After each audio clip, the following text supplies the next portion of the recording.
Yes, that's right. A company called TorqueSim have released a brand new SR22 model for Mac and PC users of XPlane. But wait, cut the introduction. Stop the music. There's only one thing that you need to know about this XPlane SR22 model. Look! It's a proper Echo Yankee Zulu livery. Look at the stripe kit down the side. If I try and just zoom in on the tail here, look at the detail on the tail.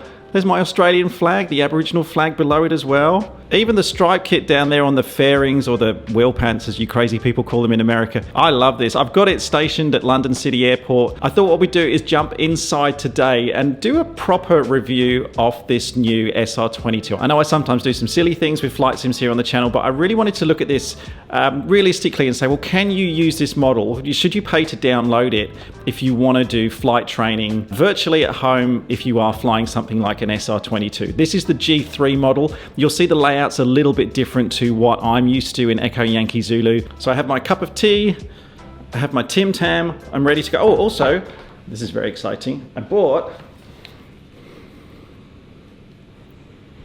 a gamer now. Anyone who comments and says that this is a terrible choice of headset, you're banned from the channel. It was really the only one that I could get at short notice. I've mapped a lot of keys as well to certain functions like, so let's get the park brake off here. Go back to the primary view. Just avoid those trucks. Hey! Stop! Give way to aircraft! Okay, note to self, the truck drivers at London City Airport really don't give a This is taxiing around now, just using the rudder control. I'll just show you the outside view here so you can see the rudder movements as well as I'm twisting the joystick left and right here. Still using the Logitech 3D Pro. I know a lot of you have suggested Thrustmaster. It's a very good joystick from what I've seen. But what's happened to that air front? So I just love taxiing around and looking at this model of Echo Yankee Zulu. That is brilliant. Just get the park brake on so I can do my lineup checks. Fuel pump is on. Flaps are set. Let's set our flaps. Flaps are not set actually. Put the flaps down one stage. Flaps are down. Excellent. I've got those mapped as well to the joystick, but that would be 2 stages. That's 50% flaps. Now this is based on an SR22 with flight into known icing, ice protection. So it's got the high flow of TKS out the wings. We're not going to use that today. Pitot heat's on. Ice lights we won't need because it's daytime. We're going to be going off runway 09, so I'll just make sure that's already set up on the heading bug for 09. So then on the MFD as well, I can do a couple of I can put fuel to full. I'm assuming I've done my run-ups, but I've got all my engine temperatures and everything here, and I have put in a flight plan just from EGLC to EGLL, which is London City Airport to London Heathrow, so that's in at the moment, and then I can just check here on my HSI. That's indicating a turn to the right once we take off. Why right? Track should be to the west. We should be heading west after we depart. Oh, I'm not on the right leg. That's why I can go activate leg, enter. That's better. Westerly direction. Rudder, aileron, elevators. Let's go frickin' flying. Park brake off. Just going to zoom in a little bit so I can see my airspeed indications correctly. Taxi onto the runway. Let's get the outside view. I can't stop looking at it. It's brilliant. We're going to go full power, give it plenty of right rudder, and let's take off. All right, airspeed's coming alive here on my primary flight display. I've also got the standby airspeed indicator increasing as well. We've got 60 knots, coming back a little bit of back pressure, and we should just gracefully lift off there. Coming through 100 knots, we can get rid of the flaps. Yeah, let's just try one circuit with a bit of a touch and go here first of all. All right, 500 feet, turn to the left, coming up through 1,000. So I'm just going to come back on the power now. I'll probably bring it back to about 40% power at the moment. And we'll go onto the crosswind leg, just keep everything nice and steady. I'm trimming as well with the Logitech 3D Pro, not sponsored or anything. Just, I really like having the hat switch on the top to be able to trim. And we don't want to go too far out, so I'll now make our downwind turn. It feels very realistic. 40% power, it's holding 100 knots at 1,000 feet. That's kind of what you would expect actually. Let's take a little look out the left window just to see our spacing. Yeah, I probably flew the upwind leg a little bit long, so we've got a few seconds. Don't do that in real life. Okay, we can do our pre-landing check. So brakes check, undercarriage is down and locked, mixture is already full rich. Fuel pumps on, instruments and switches, we can check all of those, they're looking good. Just watch our attitude there. Alright, so we're coming to about the right place. I'm going to go to about 20% power here, get one stage of flaps in, and start to pitch down a tad to start coming down the slope. We're going to need quite a lot of trim on this actually to pitch it down. Looking nice. Got the runway about 45 degrees behind us, so we can start turn to base now. Letting the aircraft descend nicely as we're doing that. Looking for about 90 knots at this point, so I'll come back on the power a bit more. It's very cool. I do like features like you can see the cylinder head temperatures there just getting cooler as you're obviously coming back on the power. Stuff like that that really adds to the realism. It's very cool. On our base leg we'll go second stage of flaps before we hit 500 feet. Lots of forward trim in the Cirrus when you put that 100% flaps out, and I think we're turning about here. 500. There we get a 500 foot call out, that's very cool. Speed's looking pretty good, maybe a tiny bit slow, but there's nil winds today. If it was gusting I'd probably come in a little bit faster than that. Start to back off the power a little bit more.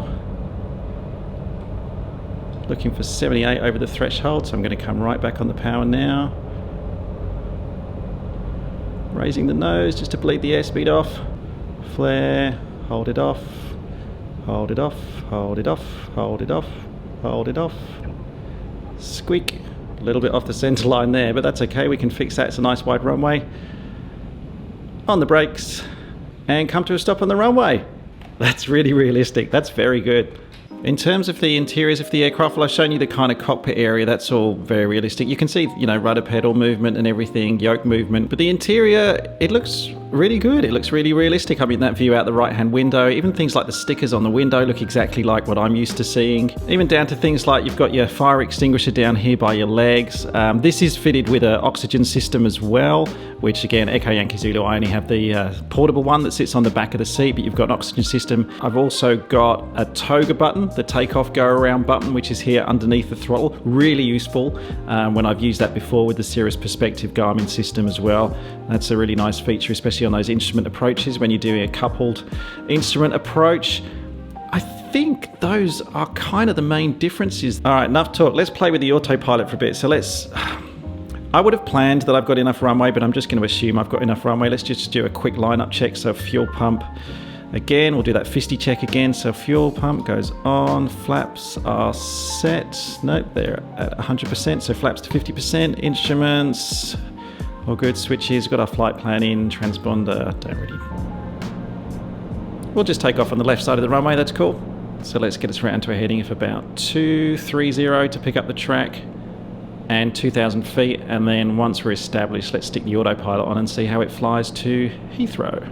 One other really, really cool feature that they put into Echo Yankee Zulu, and I've mapped this to a button here on the joystick, is, you know, when you're in the cruise and you're all set up, you're having your cup of tea, you've really done everything, you're ahead of the aircraft. The last thing that you need to do once you're established in the cruise, of course, if I just look across here to the right, zoom in a little bit on the dashboard, the last thing you really need to do is...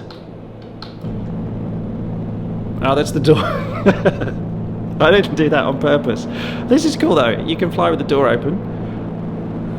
I didn't mean to do that. The last thing that you need to do is... milkshake! Look, there she is sitting on the dash. It's the cutest thing. Now it looks like I'm really flying Echo Yankee Zulu for real. Thank you so much to the developers who are watching this, a few of you who I've been in touch with. Thank you for doing that. The MFD in terms of the flight planning works basically exactly as you'd expect. You can add other airports. I mean, I don't know which other airports we'll put in, but we can go direct to Bankstown, for example, using the menu buttons, activate different legs, invert your flight plans, store them, do all the kind of stuff that you would expect to do in the real thing. The engine page is really useful. You can do, there's lane assist on here as well, like you have lane assist in your normal Cirrus aircraft. All your checklists are in here as well, so you can go to your checklist, you go in flight, scroll down here, go normal takeoff, short field, climb, cruise, climb. We're in the cruise now, so if we want to do this checklist, we can basically click through. So oxygen is required, fuel pump off, which we haven't done, so this is good that we're going through the checklist. Make sure that everything's balanced. Let's assume they're not, so we can just do a normal fuel tank change. Turn the boost pump on. switch over to left, fuel pump off, back up here, and then you can come back to your engine page, but it's really easy to toggle between the two and you're done. All right, I've just been setting us up now. New location, brand new location, scene change. We're in Australia now, back at Melbourne, or approaching Melbourne's Tullamarine Airport. I've loaded in the ILS for runway 16. You can see the aircraft at the moment. We're basically approaching the localizer. I'm assuming that we're going to be cleared for the approach, and we've been given this turn of heading 215. So at this point, what I would do is, and I just want to run through this on autopilot. I want to see how accurately this SR22 will fly the ILS on autopilot. So let's go to VLOC. Assume we've been cleared for the approach, so I'll arm the approach mode. You can see here we're waiting for the localizer to come in. We've got localizer in white, glide slope in white up there. And what should happen is this localizer, but I know there's some flickering going on here in the primary flight display. I should say, the guys are saying this is the very first release of this SR22, so there are updates coming which might fix a few little things like that. Or it could be because I'm running this on a Mac laptop, who knows? But there you go, localizer's coming in, and the autopilot perfectly turning us to our course, and we're capturing the localizer, kind of. It sort of did. Not quite as smooth. Should maybe turn us again? Are we going to turn again? Okay, yeah, we're turning again there, fair enough. I'm surprised it didn't do that in one slow sweeping motion, but never mind. Localizer is in. Now we're just waiting for the glide slope to come in. Actually, if I go back to the map page, you can see Belter is our initial approach fix. The other very important thing, because we are now coming in for an approach, sterile cockpit milkshake. Now all we need to do is wait for the glide slope to come active, which it is. You can see here, beautiful. So that's coming in really nicely. That little diamond will come down. 2 dots deflection, we're not doing anything. 1 dot deflection is when we're going to put the flaps in and slow ourselves down. Speed's looking good, spot on actually. I don't want anything over 119. Okay, there we go, 1 dot deflection. So let's go first stage of flaps. I'll do it down here on the model. I know I can do it on the joystick, but it's fun to do it down here. A little bit of forward pressure just to stop that nose billowing up. And the nose goes down, and then we're looking to come down here. I know there's different methods and different techniques, but I'm looking to come down here at about 100 knots now, just so I know I can get my second stage of flaps out when we come over the final approach fix. And my height, my check height should be 2,240 over that. So 2,240, we've got 0.5 miles to run. 2240 is what we should see once we get overhead this final approach fix. That looks pretty spot on actually. Final approach fix then. This is looking really good. I genuinely think that I could practice using this. I thought that this was going to be a bit of a toy, but I reckon I can really see a place for me to have this as a kind of permanent setup at home to properly practice in. 500, there we go. So we'll go second stage of flaps, bit more forward pressure. We're looking out the window all the time to see if we can see the runway, which obviously we can, but we're working right down to our minimums here. So 690 is the minima. That's what we've loaded in. We've got 860 for 690. I'll be looking out the window. Let's zoom in like this. This will make it a little bit easier. Looking out the window, looking out the window. Speed's looking good, ready to go around if we need to. 700 for 690, looking up. We're visual, we've disengaged the autopilot, and the nice thing is we're configured for landing, so all I'm doing is disengaging the autopilot. Flaps are set, but I'm not changing anything. There we go, holding off, holding off, holding off. Beautiful. All right, genuinely, and I'm not just saying this, but when I downloaded this the other day and when the guys were getting in touch with me about making the Echo Yankee Zulu livery, I was worried that it was just going to be a bit of a toy and I'd use it to kind of mess around with and make some silly videos for you guys. But honestly, after using this today and making this video, but also having played with it a little bit before recording this, I honestly think this could be an important part of my ongoing flight training, just for sort of general proficiency, but especially for my instrument flying. I will put a link in the description if you do want to check out the SR22 by TorqueSim as well. Okay, if you're new to the channel and you're not a subscriber, do click on this subscribe button here. It means a lot to me to see the channel grow. Otherwise, thanks as always for watching. I'm now going to go and see if I can fly this under the Sydney Harbour Bridge.